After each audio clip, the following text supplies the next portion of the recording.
31-годишната родилка Дебора Џамбази починала при грешно поставување на тубусот, при што оштетен е хранопроводот. Ова укажува дека наместо во дишните патишта цевката за анестезија била ставена во погрешен орган. Ова се резултатите од обдукцијскиот наод за кои брифираат од истрагата која се води за починатата родилка во приватна болница при породување со царски рез пред повеќе од 1 месец. За жената која е познат стоматолог од Кичево првично се тврдеше дека настанала жестока алергиска реакција од анестезијата, но според неофицијалните информации од истрагата до кој дојде Телма, причината не е алергија.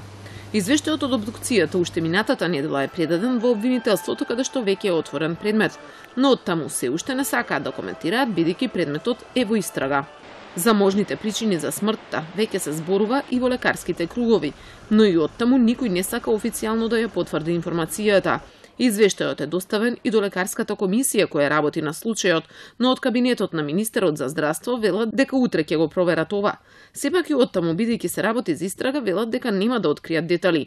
Директорот на ургентниот центар Илир Хасани вели дека е неблагодарно да се коментираат овие информации и дека она што е во негови ингеренции веќе се е сторено. Отпуштен е анестезиологот кој работел на породувањето, бидејќи како вработен во државна болница не смел да дава услуги во приватна. Освен за анестезиологот, засега нема никакви информации околу одговорноста за останатите инволвирани во случајот во кој родилката на која и беше прва бременост почина, а незиното бебе преживеа. Инаку во Гевгелиската болница пред 2,5 години почина родилката Маја Кадиева и незиното бебе при интубација.